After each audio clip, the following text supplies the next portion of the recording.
Hello friends, welcome to the exam hacker YouTube channel. दोस्तों, UPPCS 2021 के expected questions को हम लोग यहाँ पे डिस्कस कर रहे हैं और इस डिस्कशन में हम लोग ऑलरेडी जो हमारी 17 सेट हैं उसको डिस्कस कर चुके हैं। आज का जो हमारा सेट है वो हमारा 18th यानी कि 18वां सेट आज हम लोग यहाँ पे डिस्कस करने वाले हैं। तो चलो दोस्तों, आज का वीडियो स्टार्ट करते हैं और आज का हमारा पहला प्रश्न है यहाँ पे, चौथा वैश्विक आयुर्वेद महोत्सव, फोर्थ ग्लोबल आयुर्वेदा फेस्टिवल किस स्टेट में ऑर्गेनाइज किए गए थे। ठीक है, जो जो चौथा हमारा ही ग्लोबल आयुर्वेदा फेस्टिवल है, ये वर्चुअली ऑर्गेनाइज किया गया था और कहाँ पे, केरला में। ठीक है, तो केरला में ये हमारी आयुर्वेदा जो फेस्टिवल है ऑर्गेनाइज किया गया था, ये हमारी एक फैक्ट है। तो इस फैक्ट की बात करें, जो थीम हमारी थी, थीम एक तरह से थी ग्लोबलाइजिंग आयुर्वेदा, स्कोप, चैलेंज और सॉल्यूशन। इसमें से जो हमारी जो डिफेंस हमारी सिस्टम है बॉडी की, उसको स्ट्रेंथन करने की बात की गई थी और आयुर्वेदा को एज ए पोटेंशियल प्रोमिस यहाँ पे बताया गया था। ठीक है, तो ये 12 से 19 मार्च 2021 के आसपास ये ऑर्गेनाइज की गई थी केरला में वर्चुअली। तो ये सारी फैक्ट है यहाँ पे आयुर्वेदा फेस्टिवल्स के बारे में। तो 1 का हमारा सी यहाँ पे आंसर हो जाता है।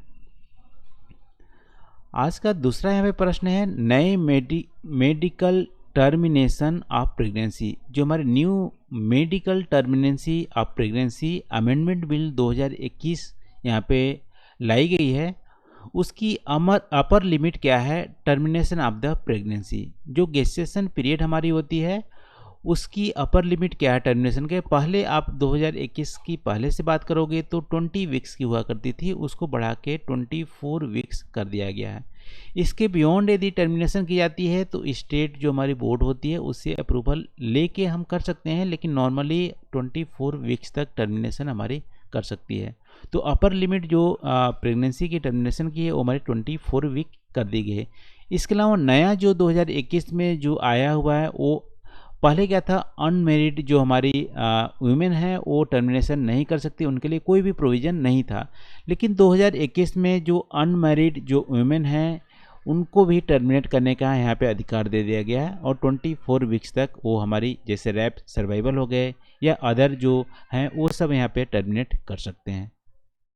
ठीक है, 24 वीक्स से ज़्यादा यदि टर्मिनेशन चाहिए तो उसके लिए जो क्राइटेरिया है वो, यदि मान लो जो फीटल है उसमें एबनॉर्मलिटी यदि आती है या बच्चा यदि फ्यूचर में अच्छा नहीं, हेल्दी नहीं होता है, कुछ उसमें एबनॉर्मलिटी आती है, तो 24 वीक के बाद भी टर्मिनेशन की जाती है। इसके लिए अलग से अप्रूवल लेने की ज़रूरत पड़ती है।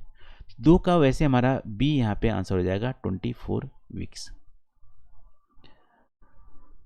तीसरे की बात करें यहाँ पे, तो सिटी इनोवेशन एक्सचेंज का प्रकाशन कौन करता है। ठीक है, तो देखो ये हमारी आवास एवं शहर मंत्रालय मामलों के मंत्रालय, जो हमारी ministry of housing and urban affair, ये 2 बहुत ही महत्वपूर्ण चीज़ों को यहाँ पे जो प्रकाशित करते हैं या इसको डील करते हैं। पहला तो ईज़ ऑफ लिविंग जो हमारी सिटीज़ हैं उसको करती हैं, और दूसरी हमारी है सिटी इनोवेशन एक्सचेंज। तो सिटी इनोवेशन एक्सचेंज एक तरह से प्लेटफॉर्म बनाया गया है जो कि अभी स्मार्ट सिटीज़ में जो भी हमारी प्रॉब्लम्स हैं और जो सोल्यूशन प्रोवाइडर हैं, इनोवेटर और प्रॉब्लम दोनों को एक प्लेटफॉर्म लाके यहाँ पे अच्छा सा सिटी यहाँ पे डेवलपमेंट करने की प्रोग्राम किए गए हैं और ये हमारा ministry of housing and urban affair का पार्ट है। तो 3 का वैसे हमारा बी यहाँ पे आंसर हो जाता है। ठीक है, आज का चौथा यहाँ पे प्रश्न है, स्वच्छ iconic place is an initiative of, स्वच्छ प्रतिष्ठित स्थान एक तरह से पहल है। देखो स्वच्छ जो आइकोनिक प्लेस हैं पूरे इंडिया में, आई थिंक अभी हमारे कितने हैं पूरे इंडिया में, आई थिंक अभी हमारी एक तरह से 12 या 11 हमारी स्वच्छ आइकोनिक प्लेस हैं और 12 हमारी हैं, जिसमें कि जैसे जो महत्वपूर्ण है अजंता, सांची और कुछ हमारी जैसलमेर के फोर्ट हैं। ठीक है, तो ये सब चीज़ें हमारी 12 आइकोनिक साइट्स हमारी अभी किए गए हैं स्वच्छ आइकोनिक प्लेस। एक तरह से किसी एक मिनिस्ट्री का एक तरह से पहल नहीं है, एक तरह से कंबाइन यहाँ पे। तो आप देखोगे स्वच्छ भारत मिशन ग्रामीण जो है वो भी इसका पार्ट है, और department of drinking water and sanitation ये भी हमारी पार्ट है। इसके अलावा जल शक्ति मिनिस्ट्री है वो भी हमारी पार्ट है। तो तीनों मिनिस्ट्री का एक तरह से यहाँ पे कंबाइन एक पहल है स्वच्छ आइकॉनिक प्लेस का निर्माण करना। ठीक है, तो ये हमारे बी वैसा आंसर हो जाएगा स्वच्छ भारत मिशन ग्रामीण, अर्बन नहीं ग्रामीण की बात यहाँ पे हो रही है, plus department of drinking water and sanitation plus जल शक्ति मिनिस्ट्री। तो 4 का हमारा बी यहाँ पे आंसर हो जाएगा।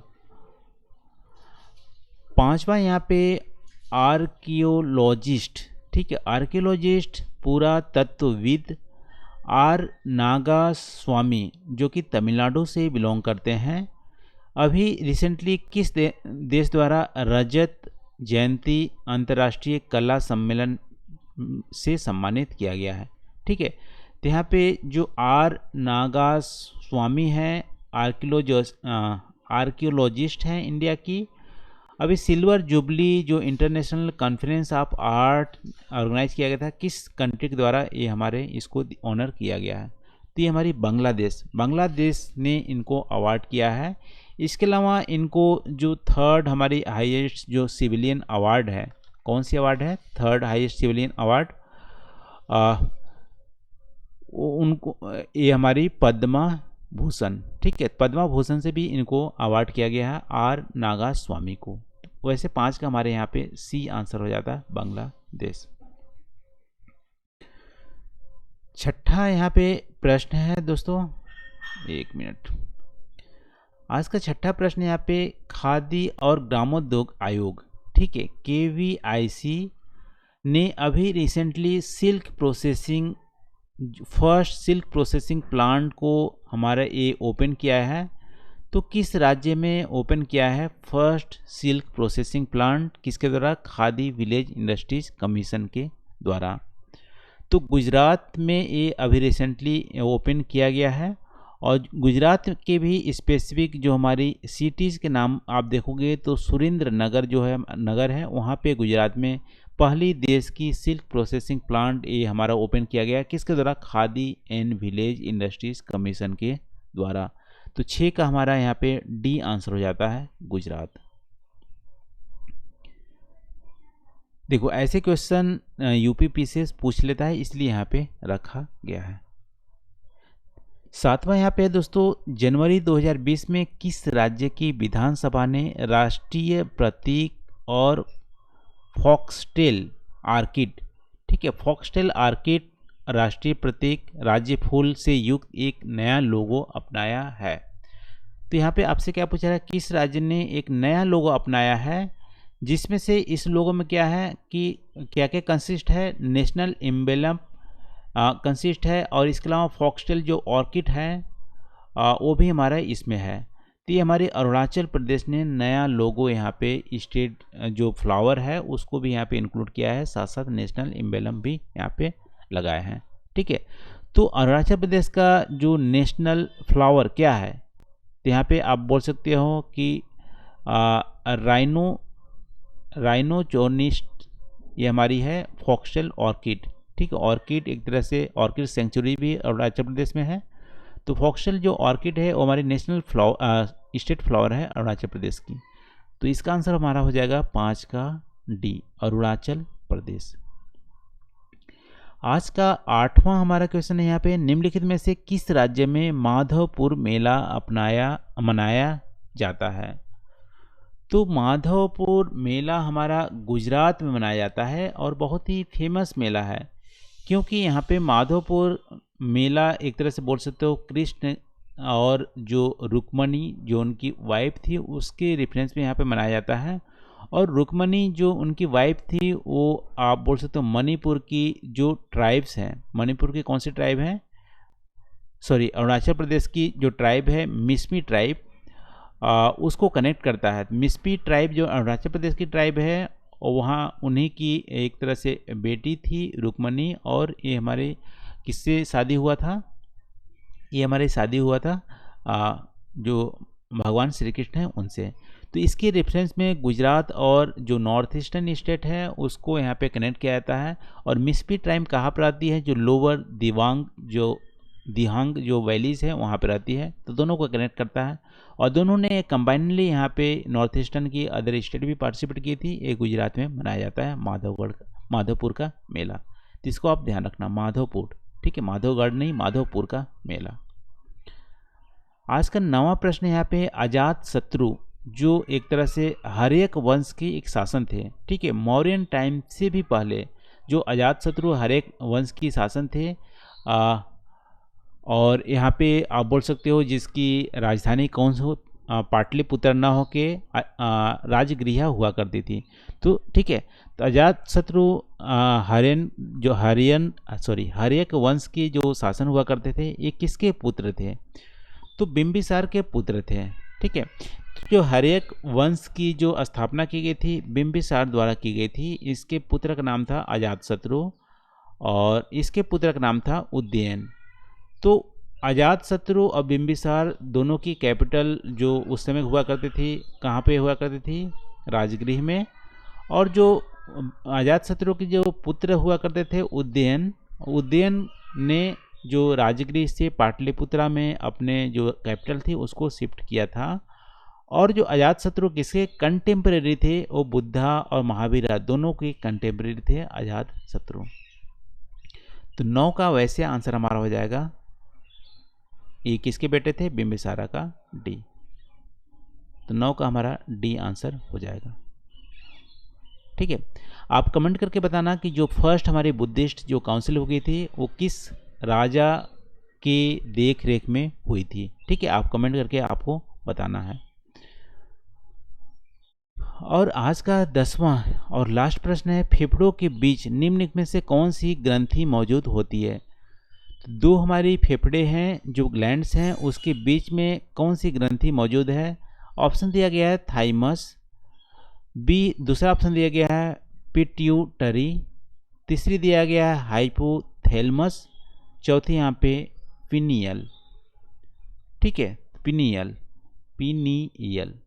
तो यहाँ पे जो 2 ग्लैंड के बीच में हमारी जो फेफड़ों के बीच में हमारी जो ग्रंथि है वो हमारी थाइमस ग्रंथि मौजूद होती है। और थाइमस ग्रंथि ऐसा बोला जाता है ये हमारे इम्यून सिस्टम को बूस्ट करती है और जो हमारी वाइट ब्लड सेल है उसको ये बनाती है। और थाइमस ग्रंथि हमारी बहुत ही छोटी होती है और बचपन में ये हमारी इमर्ज होती है और धीमे धीमे हमारी बड़े होती है। जब हम 16-17 साल के होते हैं या 20 साल के होते हैं तो सबसे चरम सीमा पर, यानी कि सबसे लार्जेस्ट होती है थाइमस, अपने लाइफ टाइम की सबसे लार्जेस्ट होती है और सबसे अच्छी हेल्दी इम्यून सिस्टम उस समय बनाती है। लेकिन धीमे धीमे जैसे जैसे एज होता जाता है जो हमारी थाइमस जो हमारी एक तरह से जो ग्लैंड है वो हमारी धीमे धीमे छोटी हो जाती है, श्रिंक होती जाती है।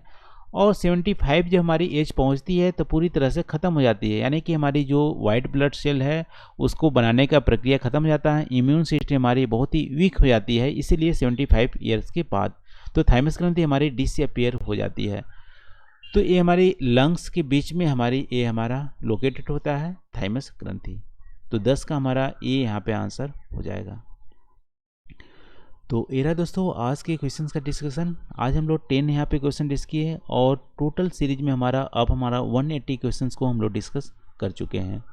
और भी ऐसे ही क्वेश्चंस को हम लोग डिस्कस करते रहेंगे, लेकिन आप कमेंट करके ज़रूर बताना वीडियो कैसी लग रही है। क्वेश्चंस इसके जैसे यूपीपीसीएस जैसा पूछता है वैसे हैं कि नहीं, ये आप फीडबैक हमें देते रहेगा। तो आज के लिए बस नहीं दोस्तों, थैंक यू फॉर वॉचिंग। मिलते हैं अगले वीडियो में नए टॉपिक के साथ। Thank you.